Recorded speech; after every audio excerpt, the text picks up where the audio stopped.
Neymar, c'est un idole pour le monde entier, pour ceux qui aiment le foot et le sport. Tout, ça va tout changer. Pourquoi? Parce que Neymar est une star mondiale. C'est la première fois que le Paris Saint-Germain va s'offrir une très grande star. C'est encore plus important que Zlatan Ibrahimovic. Ça avait déjà été le feuilleton de l'été, l'arrivée de Neymar à Paris. Oui, c'est pour ça que je vous dis que ce sera le 220 millions, 222 millions. Oui, mais alors... Est-ce que Neymar est un gouffre financier pour le PSG? Est-ce que le PSG a fait l'investissement le plus débile qui soit en recrutant Neymar?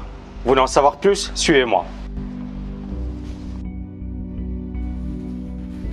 Bonjour les amis, je m'appelle Tammy Kaba, je suis l'auteur du best-seller Agir. Dans cette vidéo, je vais justement revenir sur finalement l'épisode Neymar qui aujourd'hui parle de son désir de quitter le PSG pour aller à Barcelone et pour finalement suivre ou poursuivre sa carrière. Creo que cuando ganamos de París ahí en Barcelona, nuestro vestuario estaba completamente todos locos ahí, todos muy contentos. Creo que fue la mejor sensación para todos.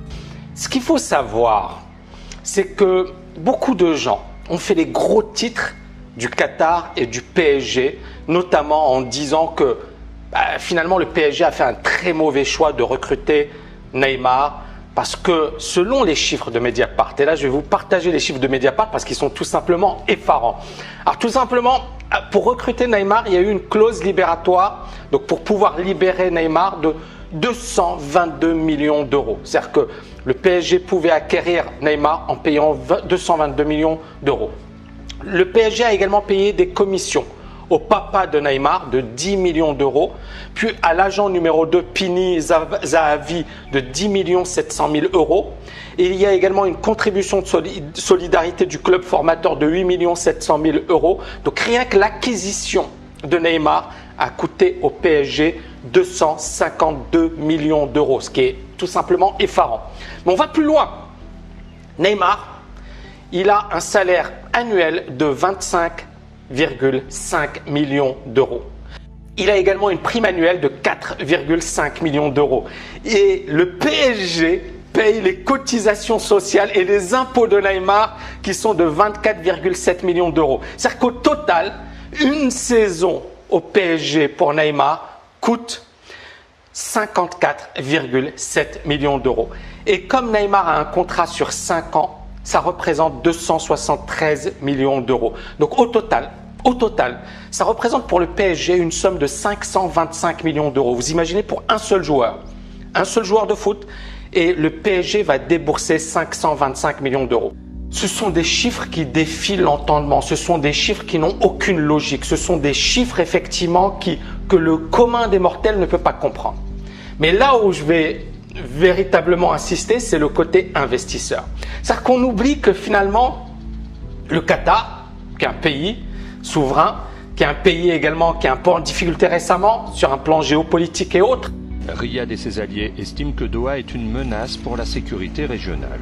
L'Arabie Saoudite, Bahreïn, les Émirats Arabes Unis et l'Égypte ont publié un communiqué dans lequel ils fustigent le refus du Qatar de répondre favorablement à leurs exigences. Le Qatar, c'est un petit pays mais qui est très riche. Et c'est un petit pays qui a également un mindset d'investisseur. Et un investisseur, il y a 3 dimensions qui sont importantes. Alors bien évidemment, il y a les 2 grosses dimensions. La diversification, première dimension. La deuxième dimension, c'est qu'on accepte le risque. La troisième dimension, c'est la communication. J'y reviendrai juste après. Mais tout d'abord, un particulier, comment il fait pour investir? C'est très simple. Un particulier, il va se dire, je vais investir dans une maison parce que c'est le meilleur investissement qui soit. Et souvent, c'est le plus gros investissement de sa vie. Alors, ça dépend où on investit. Quand ça se passe bien, génial. Mais quand ça ne se passe pas bien, souvent c'est la catastrophe. Donc un particulier, souvent son plus gros investissement, c'est finalement sa maison. Mais encore une fois, si cet investissement n'est pas bien effectué, ça peut mener à sa faillite. Et il y a beaucoup de particuliers qui perdent gros en investissant dans leur logement. Et il y a la logique des investisseurs, des gros investisseurs type Warren Buffett, type le Qatar avec le PSG. Le PSG ne représente qu'une petite partie de l'investissement du Qatar. Il y a également beIN Sport, il y a également Harrods, il y a également des compagnies aériennes, il y a également des investissements dans des banques, des startups, etc., etc., etc. Donc quand on voit le PSG, on voit 525 millions d'euros, on se dit c'est pas possible, ils sont vraiment bêtes les mecs. Mais en fait ça représente ça. Même s'ils perdent l'intégralité, je dis bien l'intégralité de leur investissement, c'est rien du tout pour eux. Alors que pour un particulier, si effectivement il fait un mauvais investissement, ça peut lui coûter très cher. D'accord? Donc le PSG et indirectement le Qatar a cette vision d'investissement. D'accord? Ensuite, deuxième point, la communication les amis, la communication. Combien paye chaque année Coca-Cola pour sa pub? Pour qu'on parle d'eux? Des dizaines de millions, des centaines de millions, voire des milliards. Combien paye Procter & Gamble? Combien paye Gillette? Combien paye McDo? Combien paye? Ces boîtes payent des dizaines, des centaines de millions juste pour faire leur pub. Le PSG n'a même pas besoin qu'on parle de lui et le Qatar indirectement se dit en achetant le club parisien, en achetant un club qui finalement leur a coûté cher mais qui leur permet d'être sur le devant de la scène tous les jours. Tous les jours, on va parler du Qatar, du PSG. Qatar, PSG. Qatar, PSG. Que ce soit en bien ou en mal, on va parler d'eux. Ça coûte de l'or. Mais les gens ne le savent pas. Mais ça coûte de l'or. Donc la communication. Et c'est gratuit. Mais le meilleur, la cerise sur les gâteaux, et c'est ça c'est ce qui est le plus incroyable. Prenez le bilan du PSG en 2018. Est-ce qu'ils ont perdu de l'argent? Moi, je prends bilan gratuit, je vois qu'ils ont gagné 39 millions d'euros. C'est-à-dire que malgré toutes ces bourdes, on se dit non mais ils sont vraiment débiles, ils investissent mal, Neymar il est tout le temps blessé, il joue mal, ils n'ont pas gagné la Ligue des Champions, etc. Donc normalement ils perdent de l'argent ces gars-là. Eh ben non, ils sont bénéficiaires. Et je vais aller encore plus loin. Là on a pris le pire des scénarios. C'est-à-dire finalement une situation où tout se passe mal pour le PSG et même dans ce cas, sur un plan communication, c'est génial. Je pense que vous l'avez compris, c'est génial. C'est-à-dire que des grosses boîtes sont prêtes à payer des centaines de millions, eux ils payent zéro, tout le monde parle d'eux tous les jours. Mais supposons que ça se passe bien pour le PSG, que le PSG gagne la Ligue des Champions, ce qui n'est pas impossible. Ils ont quand même certains des meilleurs joueurs au monde. Et supposons que le PSG gagne. Premièrement, l'image de marque du Qatar, c'est un truc de malade. L'image de marque du PSG, tout le monde va adorer les dirigeants du club. C'est comme la Coupe du Monde. Hein. On a détesté l'équipe de France quand ils perdaient, mais quand ils ont gagné, tout le monde a adoré l'équipe de France. C'est comme ça, c'est le jeu, c'est le sport. Donc, si le PSG gagne une Ligue des Champions, non seulement ils auront sur un plan de l'aura, sur le plan, comment dirais-je, de l'image de marque, ça n'a pas de prix, mais en plus, ça va leur faire gagner énormément d'argent. Souvenez-vous de Ronaldo. Quand il est arrivé à la Juventus, l'action de la Juventus a explosé à la hausse. Pourquoi? Parce que Ronaldo il est arrivé, ses maillots se sont vendus comme des petits pains et rien que la vente de maillots a permis à la Juventus de gagner énormément d'argent et de rembourser finalement l'achat de Ronaldo. Donc, j'espère qu'à travers cet exemple, et j'ai pas fini parce que j'arrive sur le troisième point, mais j'espère qu'à travers cet exemple, vous avez compris que finalement un investisseur, c'est pas quelqu'un qui raisonne comme Monsieur Tout le Monde. Monsieur Tout le Monde, quand il parle d'investissement, il a peur. Il se dit « Ouais, mais c'est beaucoup, je vais investir 10 000 euros, mais c'est beaucoup. » Un investisseur, c'est pas quelqu'un qui se dit « c'est beaucoup », c'est « quel est mon risque? Qu'est-ce que ça va me rapporter? Quel est mon risque? Qu'est-ce que ça va me rapporter? Si ça va me rapporter beaucoup plus que le risque pris, ça vaut vraiment le coup. » Et là, en l'occurrence, pour le PSG, quel est le risque? Zéro, ils gagnent de l'argent, les gars. Quel est le risque que finalement le club s'effondre, etc. Il est infime parce que premièrement, ils ont mis les meilleurs joueurs. Deuxièmement, ils savent que au pire, voilà ce qu'ils vont perdre.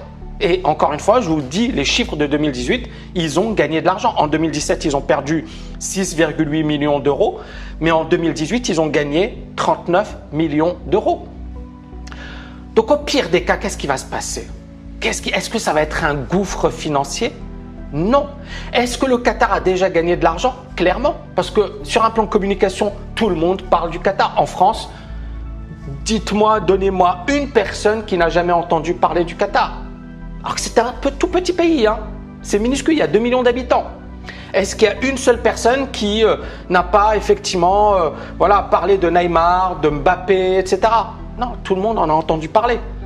Est-ce que quelqu'un effectivement s'est dit ce club il est à mettre aux oubliettes, il a relégué aux oubliettes? Non, on sait que c'est pour l'instant le meilleur club en France et que, encore une fois, c'est le sport, c'est le foot.